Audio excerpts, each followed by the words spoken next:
Maokai. These are not picks you should necessarily be afraid of. The Rumble's a good ban. Rumble in general. If someone shows they can play Rumble at a certain level, it feels like it needs to be banned because it does.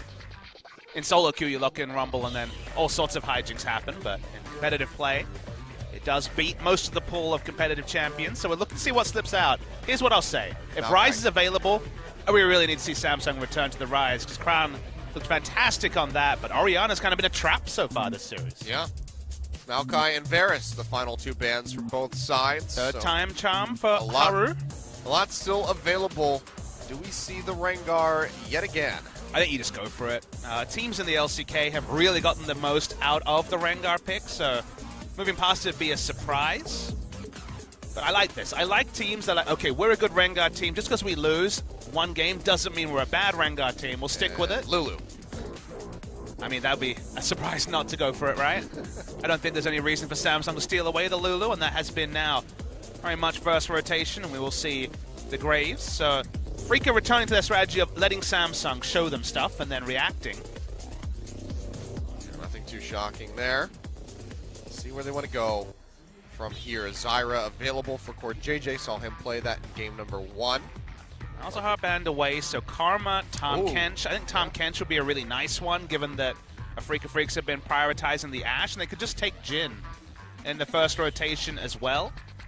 But they're going to go for the Ashe themselves, so this is going to be not necessarily something different for Stitch, but a moving away from a champion they have so far been piloting this series, and a takeaway pick from Kramer has looked good on the Ashe. Kramer actually touched his heart a little bit. He's like, oh, but I got a pentakill on it.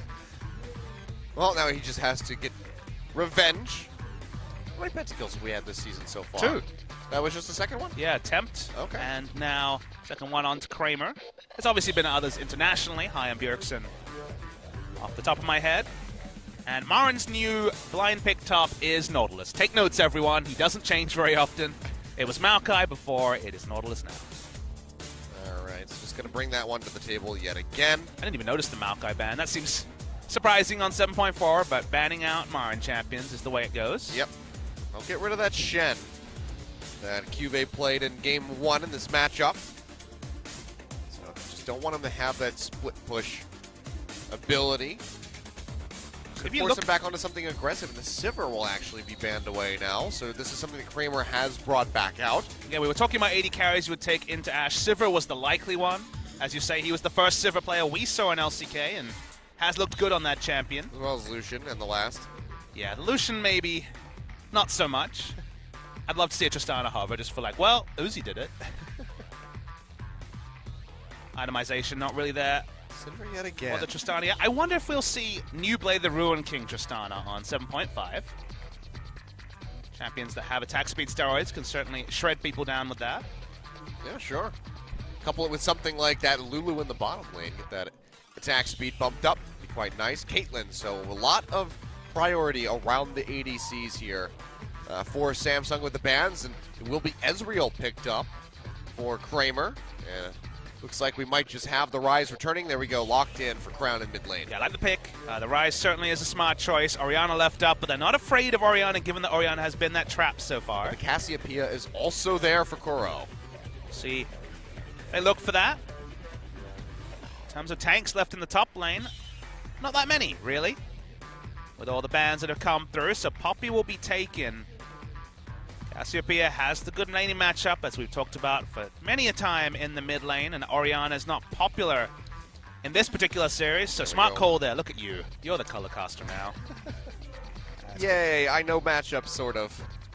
They don't change too much, it turns out. Yep, they stay the same.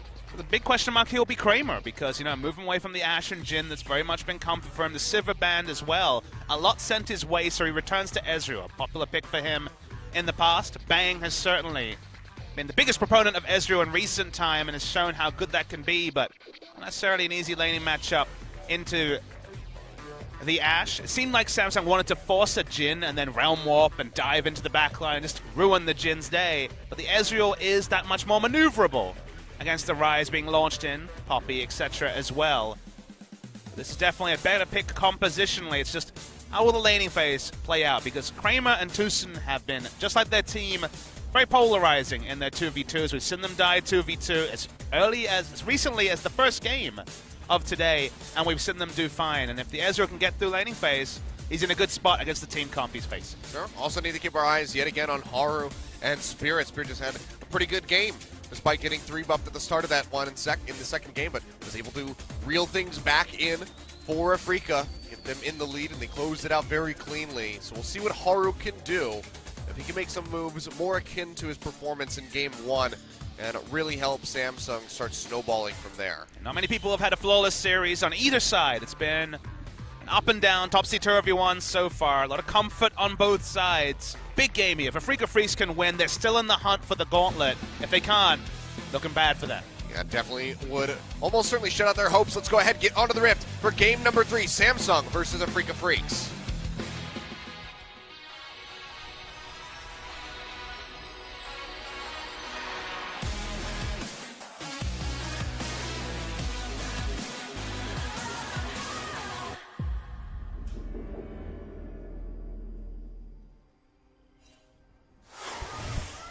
Here we go.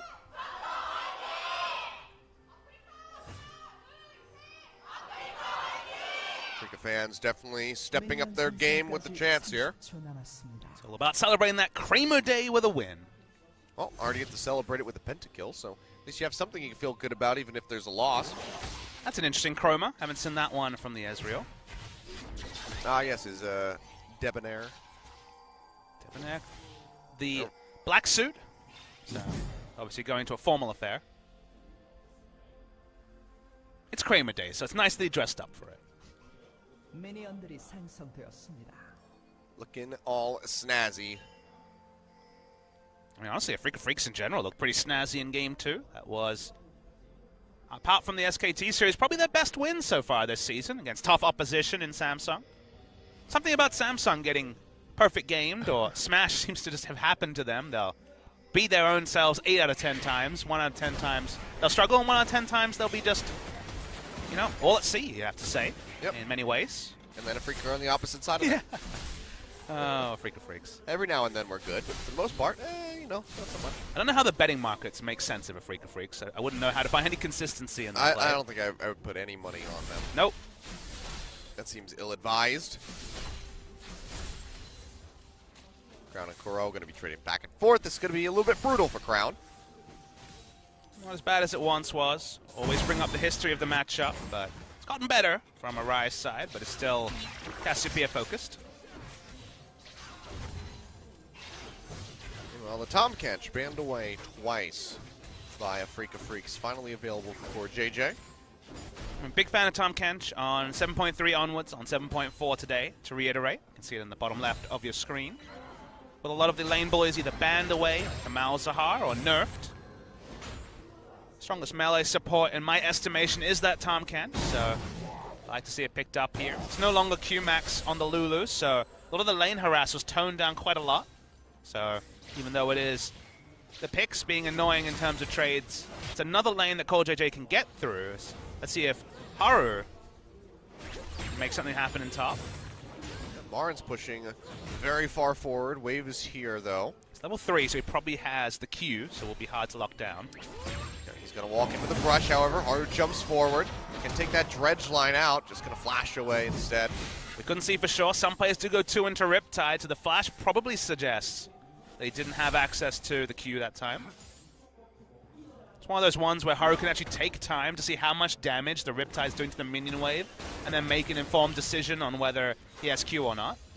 Either way, getting that flash out away from that Nautilus is going to make him that much more susceptible. Now we'll only have that dredge line to rely on as things move forward. It's just me, does Ezreal feel like he's doing more damage these days? Wow, Kramer threaded that one through a minion. Yeah, that was a nice little bend on the hitbox there to get that one through. So good harass coming down by that bottom lane. Going for a walk. And just going to take that blast cone out. Meanwhile, over here in the mid lane, Kuro going to go ahead, have to ghost. Get some poison down on top of Crown. Couple more shots. Ooh. One auto. Likely would not have been enough to take him out. Potions were rolling, but now Haru going to visit right back up towards this top side of the map. Let's see if he pushes forward. Spirit is waiting nearby. Doesn't want to appear in lane. Wants to back. Spirit will continue the recall. Yep. Haru stops his. So So this would be the 2v1. Cube's going low. They're trying to bait Marin in. The Riptide comes through. This might be the opening. Hard to go for it. Cube was waiting for him to stand next to a wall for the flash heroic charge, but so far Marin hasn't responded with it. Well, Dredge line comes through. That's going to be the opening here. Now Marin has no way of getting out. Red buff's not there from Haru, but it does not matter. This will almost certainly still be that first blood coming through. Eventually, one more hit. There we go. Haru picks it up. It was such a waiting game. In the end, the Q going out was enough to guarantee the kill on Marin with no flash. Time spent in the top lane means there is time for Spirit to roam down. Just going to be a double recall on top. No attempts to pick up a turret just yet. They don't have too much damage to offer up for that. Instead, we'll go ahead and get back, try to match lane presence here as the TP does come through from Marin. Pick up that minion wave. Cube will go ahead and burn his out as well. So still the double Doran's ring start here for Marin, starting to opt into a little bit of armor, but the Spectre's Cowl for Cube will help him out quite a bit. Get through that damage from the Riptide. The death there was pretty standard. Marin always likes to apply lane pressure, so the bigger concern was definitely Kuro losing that trade so heavily handedly in mid lane to the Rise early in the piece. No shops have come through yet, so Kuro has not been able to, neither have been able to pick up their tier, I guess it should be said. So now things are pretty comfortable. Rise getting an extended laning phase. You know, usually Rise is forced into that early shop just to have any sort of lane parity. But given that he's doing so comfortably, he'd actually prefer to extend the laning phase against the Cassiopeia and pick up the tier and the Catalyst on the first shop, because when they both shop tier, that's the only thing that's completed. A lot of kill pressure onto the Rise, but if he can extend to 1,800 gold, or I guess 1,500 or 1,400 in this case with the starting item of the Sapphire Crystal, a lot more safe in the laning trades, and you get through that awkward phase where Cassiopeia has a lot of kill pressure on the Rise. So far things going too well for Samsung across the board. I'd venture a guess this is completely intentional, because I don't think we've ever seen Cassiopeia and Rise stay in lane for the first 7 minutes of laning phase. Neither has shot. You know, tier and boots is a good start for the Cassiopeia, but Boots? Actually, why did I say boots? Oh dear. Tier and boots. It's gonna be possible for that Cassiopeia, but regardless, we'll ignore that for now. Oh boy, his verdict coming through. Marin gonna throw that depth charge. Gonna stop him from using that dredge line, but he saves it for the end. He'll be able to make his way out safely. Flash used by Haru comes up short, can't get the kill. Still pretty tanky. Double Doran's into the armor start there. Was a nice starting item for Marin. Still tilted about the boots, Kilios.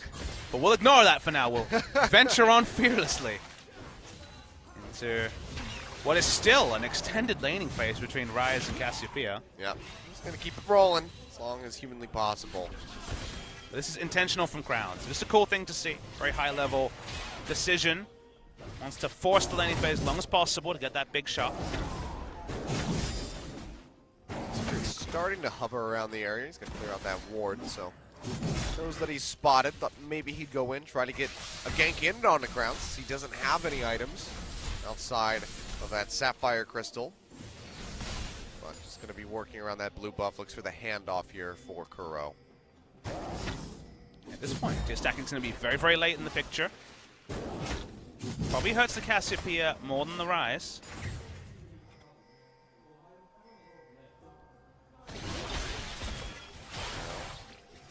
Extended trades coming through. We'll see just when they're going to take this first back. Looks like it might be right now. Crown running back towards that tier 1. There we go. So the shop will come in. He's got 77 minions that he's taken out. So we'll see. Tier Catalyst blasting one, maybe? And looks like that might be it. Still sitting in the shop now, running out. Oh. He's looking around. There we go. All right. Maybe he just had to wait a couple more seconds to get that blasting wand through. Pretty greedy, no Merc treads. You know, some other mid laners would consider going boots and the null magic mantle. We're still dealing with the Cassio, but trusting for the Catalyst to be enough Oh, spot. down bot. Yeah, we're going to have to get a replay of this one to see. I mean, I think we can kind of guess how things transpired. Haru comes in, takes out Tucson. They follow up with another one swiftly onto Kramer. 2 kills picked up by Samsung. Nicely done in the bottom lane. I'm guessing they started with the Abyssal Voyage and then maybe followed up with Throw of the Hunt, but not sure when those cooldowns were used or measured out. Nice stuff here. So we're going to see the replay. And wow, it's actually in the Throw of the Hunt. Yeah. Abyssal Voyage comes in. did mean that he would have a leap available to him the moment that he came through. First time I've seen that interaction, but certainly very successful. Lots of hard engage from Samsung in the bot lane. Soon to be the Rise and Poppy looking for the 1-3-1. They just want to have a complete return of game one, and with the shops being so good for Crown and now potentially turret falling at 9 minutes, could certainly be split push time very soon, Achilles. Yeah, things are looking really good here for Samsung as they finish knocking down this first turret. TP will be committed here by Marin into the bottom lane, going to be matched by Cube, but it's going to be a bit later. First verdict is available if he wants to try to eject somebody, throws it out, won't find anybody, just a couple minions. Devourer was keeping Stitch alive, but now the Dreadline comes through onto Haru. He jumps back in, just trying to trade some damage for his life, but won't get much. Crown arriving, but might just have to be the peel back from both teams. Spirit splitting in mid, getting some damage down onto that tier 1 turret. Looks like that's going to be it. Big hit comes through onto Kuro, but they can't follow up for the kill. Yeah, Spirit's the only one who can look for the objective. We talked so much in game one about how AFREECA Freaks would get kills, but not also the objective. They want to keep Samsung bot for as long as possible. Tom Kench is going to walk to the mid lane to stop the turret from going down. It's going to be the contest on the enemy blue when he realized that he wouldn't have the time to necessarily steal away the mid lane turret. Yeah, Hawkshot comes out. Core JJ's wandering his way over, but don't think they'll be able to stop this in time yet. One more hit there from Spirit, takes it out. Ash Arrow coming through. Sidesteps, he'll be all right. Wasn't too much follow-up anyway to try to lock him down. No, well, the Throw the Hunt was up, so if it was the Ash Arrow into the Devour from Tom Kench, outside chance, they could have picked up a kill. Kench going for a walk, finds Spirit. We'll spot him out. Not looking to try to contest that red buff by himself, just wants to go ahead and keep tabs on the jungler. Meanwhile, Juve all in his lonesome down bot. A lot of wave clear on the Poppy. Yeah, just has the Q to rely on. But now the wraparound coming through. The Realm Warp. Realm Warp's available, as is the Abyssal Voyage. You can drag everybody in right now. Realm Warp popped. Gonna bait them out. Crown will go in by himself, now cut off, but it doesn't matter. The rest of Samsung is here on top of the AFREECA Freaks. Wild Growth used on top of Zeus himself. Haru goes over the wall, trying to get on top of Barn. Crown comes in with a flash, locks him down, takes him out with the overload. One picked up for Samsung. Can they get more? AFREECA are poking around, trying to contest the Gromp. They will be able to take that away, but looks like that's going to be the end of the engage. Oh. Well, that wasn't good. Kuro walked into control ward, looked for a pick, but not to find one on Poppy. They went from multiple angles, but could only get a single kill. Could Samsung. Yeah, AFREECA continued trying to increase the pace of the game. That's why Marin stayed for so long. They wanted to get an answering turret in the bot lane, but were not able to. Objective lead to Samsung, just like game one, but it isn't the same sloppy early game. It's been more about Samsung making assertive plays rather than AFREECA making misplays. We find ourselves in pretty much the same spot we did in game one, and the team comps also back that up. So certainly pretty big advantage for Samsung, but game not done and dusted yet. Yeah, just 2,000 gold up. Dragon hasn't become a point of contention, yet Mountain Drake is there, so likely going to see that taken by either side in the nearest future. Keep track of Spirit and Haru, because if one of them shows on that top side of the map, be damn sure that the other team should be starting up that Mountain Drake very swiftly after. You also see Kramer not necessarily freezing, but since he's on Ezreal, taking his time, being able to push in the bot lane. They left a lot of freedom for Samsung to push up and put down vision, or at least group around the Mountain Drake. Marin doesn't have teleport, neither does Cuvée, so you'd think advantage in this area is to Samsung once they get the wards. Out. They know that that ward is there. They spotted it with the scrying plant. So the sweeper comes down. They will go ahead and clear that one out, but still not safe enough to try and start up this dragon. Haru takes quite a bit of damage from Spirit, as it turns out. AFREECA just trying to stop Samsung from getting the clean rotation into mid lane and get the mid lane turret, but yep. Early, on time you would say, is both the Rod of Ages and the 1-3-1 being started by AFREECA, being started by Samsung on AFREECA, splitting AFREECA across the map. They have no teleports up, barring Marin's in about 5 seconds time. Yeah. Rod of Ages will be stacked up very quickly for Crown. Wish you could see just how many stacks he has on the tier at the moment, but imagine that that is going to be a bit further away. Samsung, though, they do go ahead. They start up this dragon. It's completely out of vision, but AFREECA might have some idea that this is going down. The smoke screen dragon will go over. Mar not in a position to TP. So it should just be a clean take by Samsung. There will be another mountain to follow it up. That's the reward you get if you start the 1-3-1 early. You don't have the ward coverage necessarily or the damage to be threatening an inner turret, but you kite back towards the Drake. You started off out of vision. Vision sweep was very clean by Samsung, as you mentioned. Communicated the spot of the wards very well, waited for the Scuttle Crab vision, and then took it out. So, clean stuff from Samsung. Didn't see much of that in Game 2, but predictably saw a return to it in Game 3. We saw how bad things got for them the later the game went in the first. They need to be a lot cleaner with pushing these objectives and maintaining control over the game, because they almost lost with a 10,000 gold lead. So right now, it's not growing nearly as rapidly for them. 1.3 ahead at the moment at 15 minutes.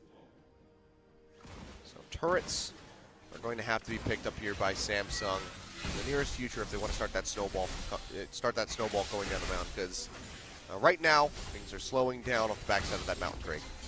On patch 7.4, our first Cassiopeia, means that we should talk about the fact that the ult flash mechanic, we remember Faker showing, where you ult in a different direction, flash, and then end up with the ult not matching the visual animation, but still going in front of you, has been patched out, so it isn't possible to do that on 7.4 anymore.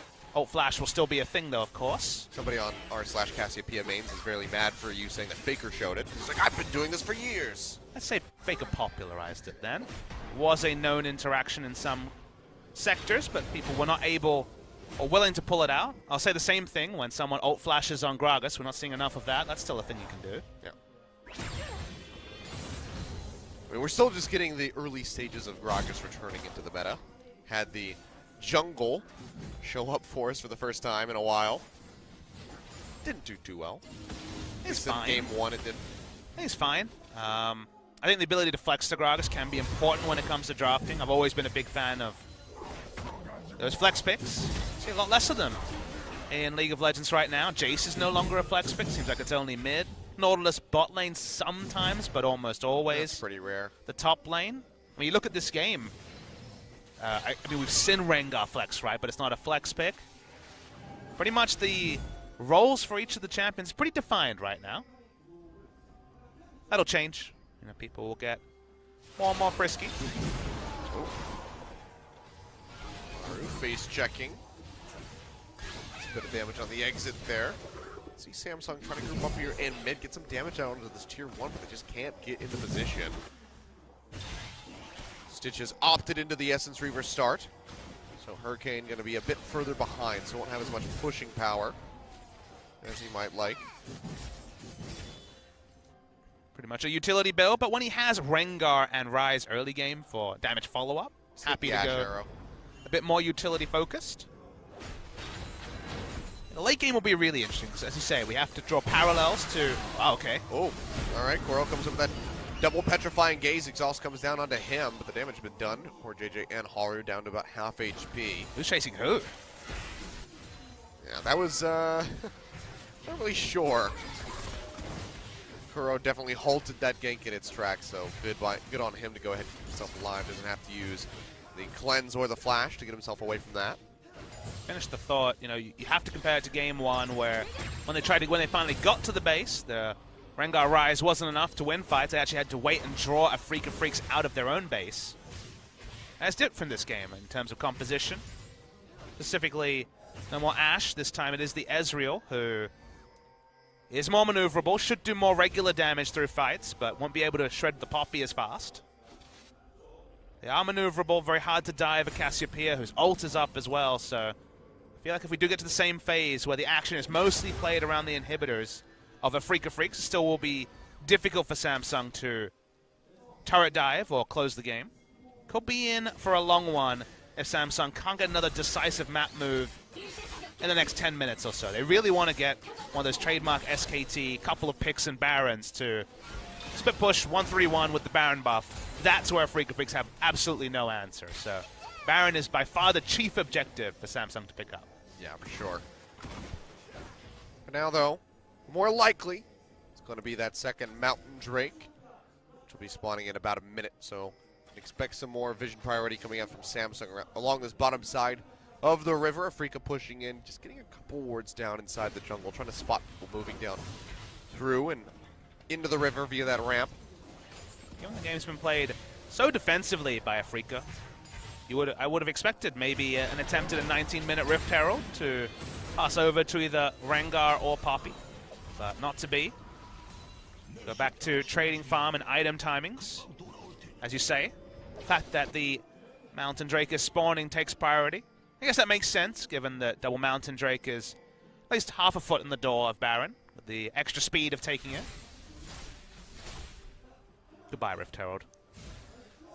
Oh, he was so young. I wonder what the next iteration of the Rift Herald will be. I think the 20-minute buff won't last forever, so I'm excited to see what comes next. Yeah, I think out of everything on the map, that's probably the one thing that would be altered. Dragons are in an okay spot right now. Something Ocean Drake aside. It's still okay. Not too bad. The Rift Herald is just one of those things where you just almost never see fights over it. If not even engaged. But speaking of engagements, Martin coming in with a TP. He's not fast enough to get in range for a dredge line. But this is going to be AFREECA. They're trying to get set up for this dragon here. Flash away by Kramer. Keeps him out of range of that Ash Arrow. Not getting hit yet. At least the dragon. Risky. They do have a bit of consistent damage here from the Cassiopeia. Watch Rise on the backside. Haru coming in. Reaper's already thrown out. Go ahead, they eject the Cassiopeia, but that's going to be Dragon going over to Spirit all the same. Marin taking up his damage in the front line. Going to get Wild Growth for even more HP. We'll see, can they find a re-engagement? Dredge line not going to connect. Looks like both teams will just go ahead and go their separate ways. Another really interesting fight. We saw a couple of these in the first series where Rise couldn't find an entrance. Crown was around the backside, pinching from the start, but he was really looking for a double dive from Cuvée and Haru, a big knock-up, and then, as we said in the game one, in the disarray, a big Rise combo wasn't to be found in this game. They're threatening a dive. Koro flashing in, trying to get that Petrifying Gaze down, only finds slows on a Crown and Stitch, but they do get a lot of damage down on a Cuvée. He'll comes out from the Ash, trying to keep the Poppy alive for JJ. Just to pop that Grey Health and Flash, respectively. Samsung just trying to posture forward, get some damage in, but he's going to lose a couple summoner spells for it. Haru waiting in the wing, seeing if he can sprint his way into that thrill of the hunt, but won't find anything. Trade of Summon is actually really good for AFREECA Freaks because when Crown in particular has no summoners, double mobility summoners down, he isn't able to as easily go in the split push. Sure, he can go in a short lane like top lane is right now with no turrets down, but being able to return to bot lane and look for a turret dive with the Realm Warp's not possible. You can spot it, yeah, now goes into that thrill of the hunt. Will be able to leave safely, relatively so. But still takes a bit of damage on that exit. Marin pushing up from the bottom lane. He's going to be going for a stroll, gets spotted up by the control ward, so they know exactly where he's at. And Samsung, they're just going to be looking to take down this top tier 1 turret. I'll draw your attention to the build from Marin. Looks like he will be going fully armor and Magic Resist 3rd or 4th item with the hope of locking down Crown, deleting him, and then being unkillable to the rest. Cooldown reduction also helps with his spell rotations as well. Waiting to see if it's Frozen Heart or Iceborne Gauntlet. I would suspect Iceborne Gauntlet, but wait to be confirmed. Saw Frozen Heart from him on the Maokai. Iceborne Gauntlet in game 1. Yeah. Could be either way. We'll see. A couple more shops coming through. Only a single attack speed based champion. Rengar certainly not. Attack speed is more about weaving his Qs in, so definitely not a Frozen Heart necessitated, and a bit of turret pushing with the Iceborne Gauntlet is fine, but it will be the Frozen Heart anyway. All right. Well, we saw how important those auto attacks were for Crown in game 1, so he's got to pick up those Rise level 3 red buff auto attacks. Yes, Gilios. That was some good facetious stuff. Really there. Demands that Frozen Heart to come through. Less red buff ticks. Yeah. Kuro, why? Why level 3 against red buff? Why at all? See those tiers, 23 minutes in, haven't been transformed on either the Archangel Staff or just the tier that Kuro currently has. Yep. Still holding on to it. Stacks still coming through, so he's got a little bit more time, but you have to expect that it's going to be damn near full at this point. Missile Voyage up to the top side. Haru and Toad jumps in onto Koro. Petrifying Gaze catches for JJ, so he can't follow up with the Devour, but they jump forward, and the Wild Growth won't do enough. He goes down. Haru claims the kill. Now can they get out? Looks like the pinch is not going to come through from the rest of AFREECA. They'll go ahead and peel back. Another time with this pre-planned strategy of the throw of the hunt into the Abyssal Voyage for the gap closer. Gets on to Kura. This time didn't have flash, and Cleanse was not enough. Cleanse right at the last second when he was at 200 HP.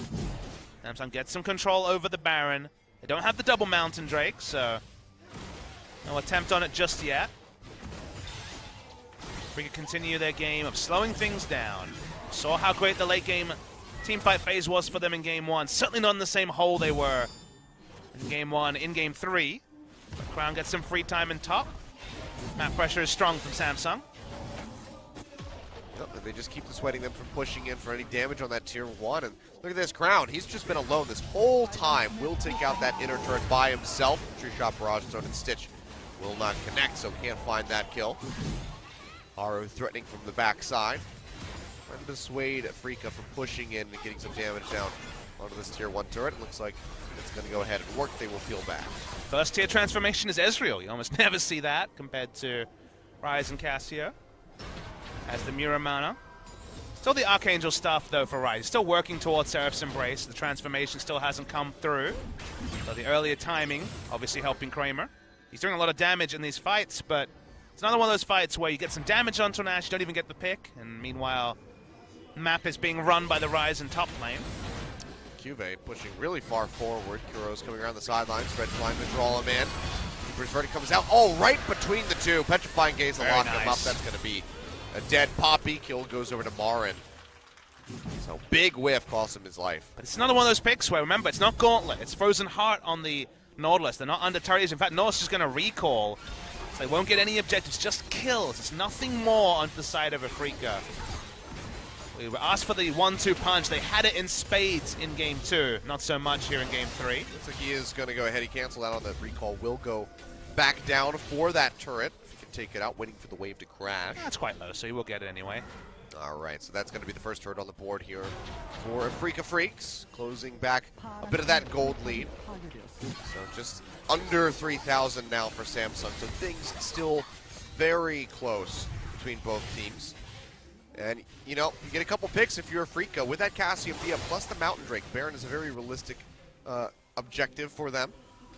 But for now, just a little too intimidating for either of these teams. Kramer is another part of that intimidation on the side of AFREECA. Single Q onto Ashe at about a quarter of her health, because the Muramana transformation was early. He probably does the most damage of anyone on the Rift, where he's at the moment. Obviously has a lot of safety with Flash, Heal, Arcane Shift, and a Lulu to help him out. Look at this aggression onto Stitch. Oh, yeah, Stitch going low, has to pop the heal. Lateral damage won't take him out, but takes him dangerously low.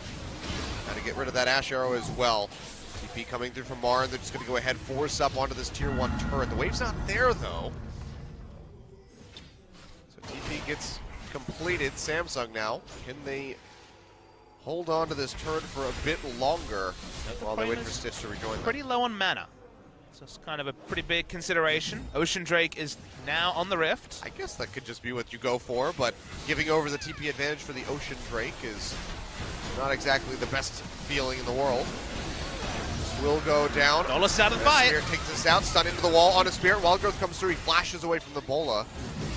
Will take him out. Petrifying Gaze not going to catch anybody.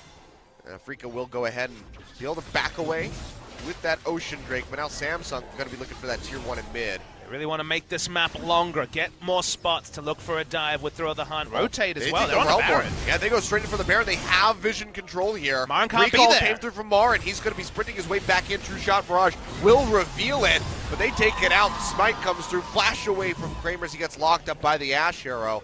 Nicely done by Samsung. Excellent shot calling. Yeah, foxed everyone. They walked into mid as expected to take that outer mid lane turret. A quick rotation into the Baron. That's what's possible with level 2 on the Realm Warp. Mountain Drake and all that consistent damage means they take the Baron super quickly and turn the game on its head. Yeah, nicely done. I mean, you have to think that this would be way different if that recall had not come through from Marin.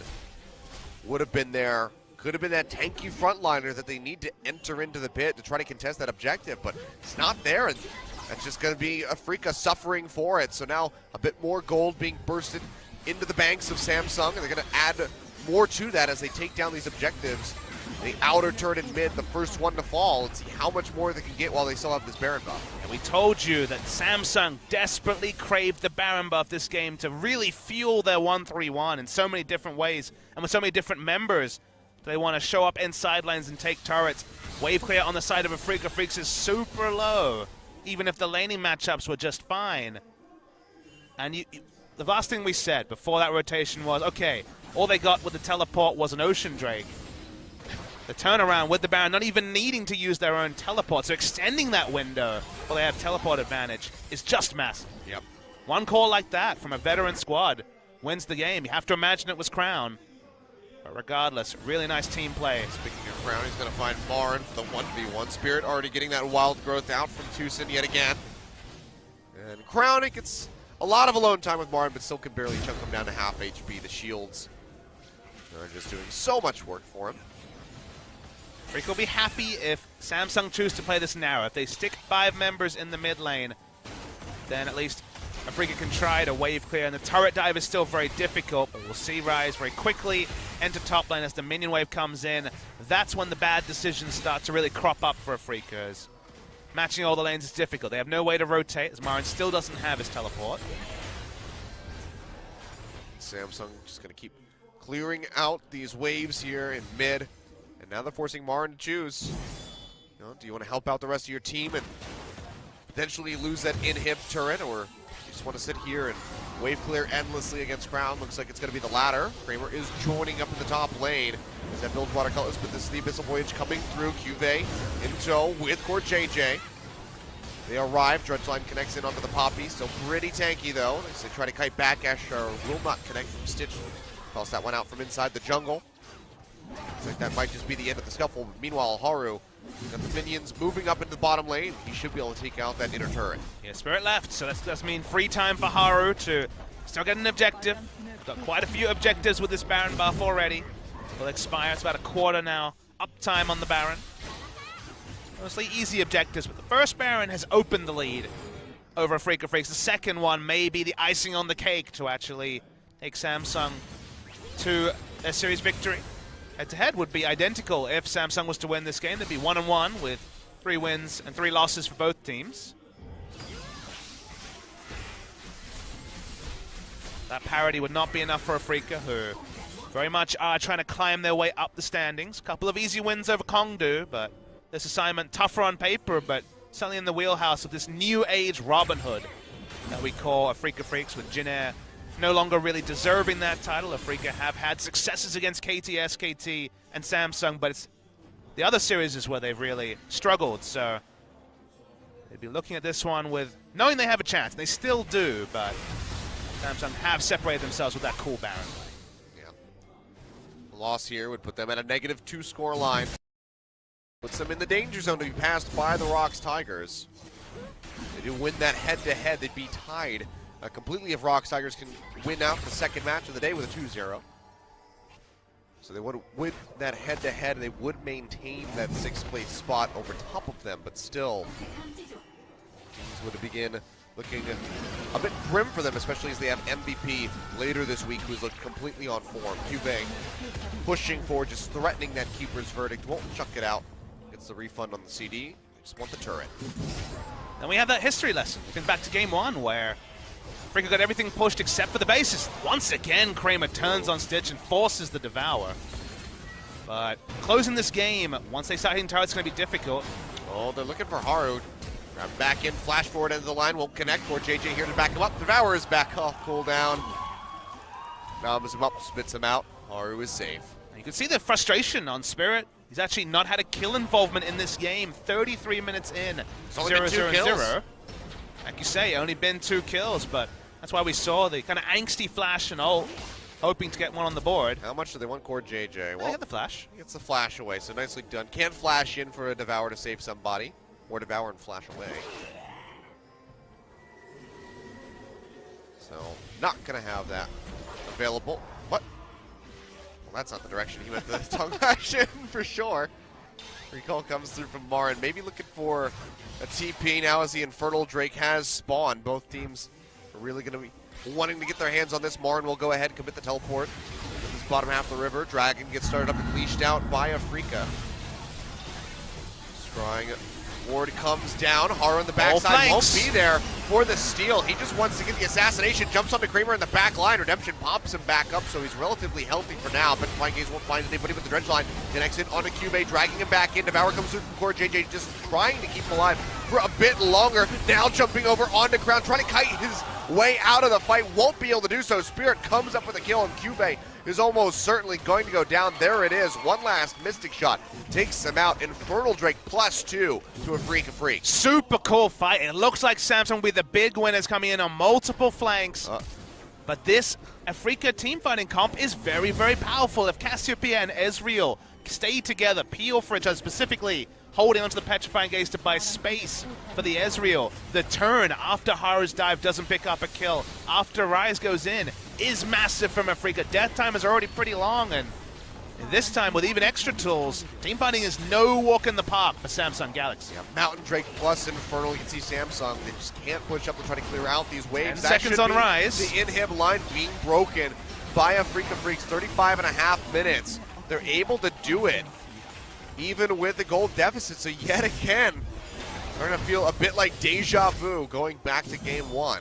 And Kramer Day, I mean, Kramer has set up to succeed, had the first Miramata after Tears was super delayed in the mid lane. The turns were well, but Samsung are just marching on to Baron. First one opened up a lead. This time AFREECA Freaks certainly got the message. Yeah, this would be really risky for them, even with that added bit of damage they have, plus the Cassiopeia. Vision control comes through. Control ward inside the pit as well as that Scuttle Crab. So AFREECA, unless it could be really cheeky with the blast cone to get into the backside of the pit.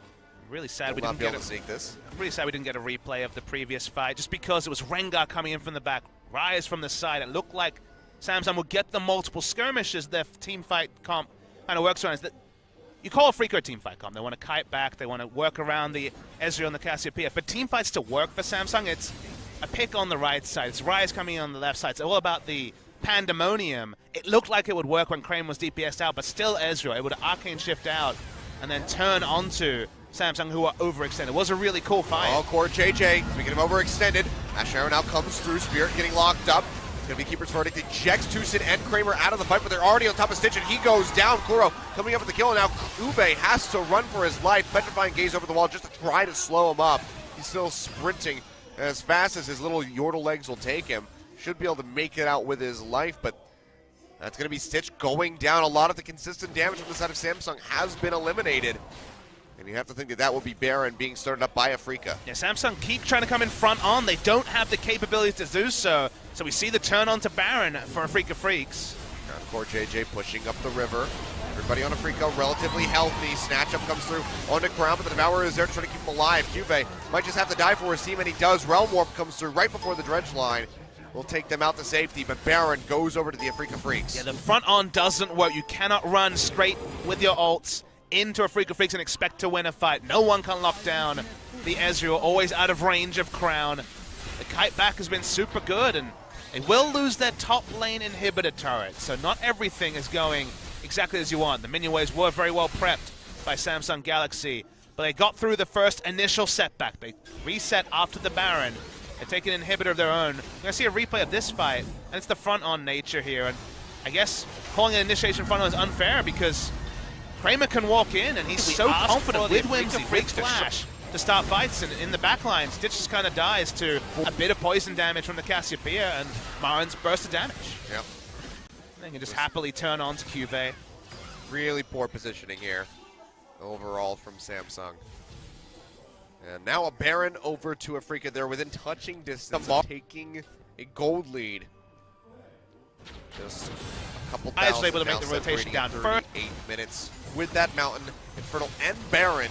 They pretty much have the complete upper hand at the moment. And all Samsung can hope is to recreate game one, get the massive Realm Warp, get the flank teleport. Because if they don't, you can see AFREECA looking in for their second inhibitor turret. Yep, their hopes are dwindling at the moment. Wave and mid at least shoved up here for Samsung, so they don't have the threat of those super creeps at the moment, but this top inhib turret steadily getting chipped away at.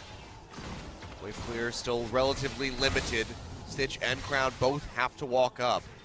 in order to clear these waves. AFREECA haven't prepped their waves. This is more about the dive. Maybe the next minion wave, they look for a big ultimate from Mara, and they want to brute force down the second inhibitor. Well, the hunt coming out, Haru looking to pinch from the sidelines, but the turret has been broken, and AFREECA Freaks fearlessly shove inside the base and take out that second inhibitor. No latitude for Haru. There's no way for him to actually get in the fight. Redline connecting on the core. JJ Redemption coming down. A little bit of damage in. Haru jumps forward, but can't get much. Now Cube having to run. Devour comes out before JJ yet again. Stitch alive, but Stitch goes down, and this might just be the end of the game in favor of AFREECA. Spirit going forward fearlessly with a flash, trying to get some damage in. Almost goes down. Does right at the end of that last turret shot, but that might not be enough to dissuade AFREECA Freaks. Marin still here, has that Guardian Angel up, still does not have it popped. Kramer has no mana though. This could be actually pretty tricky to close. I think it's smart for AFREECA to back away. All right, looks like they will go ahead and do just that. They get the one Nexus turret, almost take out the second, can't quite finish it off. But the stage has been set for AFREECA to close out this game.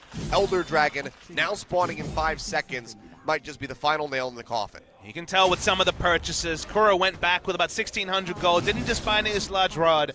Haunting guys into the ability power potion, getting a bit more magic damage for 400 gold. Just as much power on a budget is what they're looking for. They want to finish this game in the next 5 minutes, and they're certainly in the driver's seat to do so. They got everything they were looking for in that push, except for ending the game. You just see Samsung, they just don't really have an idea of how to win these fights. They're not set up to win true 5v5s, and they're not getting the sort of catches that they were able to in game 1. And they're not here to try to stop this Elder Dragon from going down, despite the fact that Spirit was dead. That very well could have just been a smite take by Haru, but they don't even pay attention to that side of the map, so now it's going to be triple buff Elder Dragon coming through from AFREECA Freaks.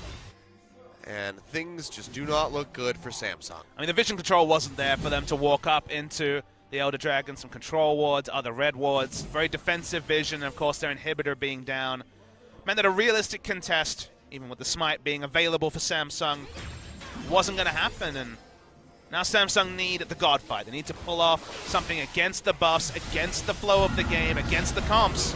Well, it's already a trench line in on a Stitch. He has to get devoured right off the bat. Tucson. Some damage in on Tamara. Tucson gets jumped onto the back line. Has to use the wild growth onto himself. Cube going forward, gets popped up immediately. Big petrifying gaze. Locks up core JJ and Stitch. They take out the Ashe. Dredge line on the ground, forcing the flash away. But the members of Samsung are just dying all over the place. Cube comes back up. The GA gets popped. Haru goes in, trying to assassinate this Ezreal, but he just can't do it. Kramer goes forward to the Arcane Shift, finds himself a double kill. And with 3 members dead, effectively all 5 of them, because Crown and Cube can't do a damn thing. That will be game number 3.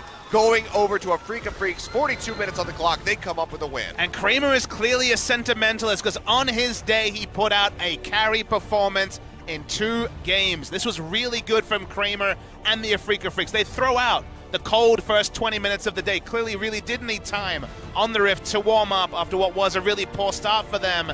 And they continue their giant killing ways. This is the AFREECA Freaks. You give them an opposition they respect, that they can prep for, that they really want to beat, and clearly they can, because they now extend their record against SKT, KT, and Samsung. In 4 series, they're 7-4. An insane stat for a team rooted in 6th place in the standings. And Samsung, you know, we're talking about movements upwards for AFREECA. Now the gap between the top 2 and Samsung starts to extend. Now suddenly you really do feel like if Samsung reaches out for SKT and KT, they won't even get to brush up next to them, because they can't afford to be losing series like this where they were set up to win in 3 games.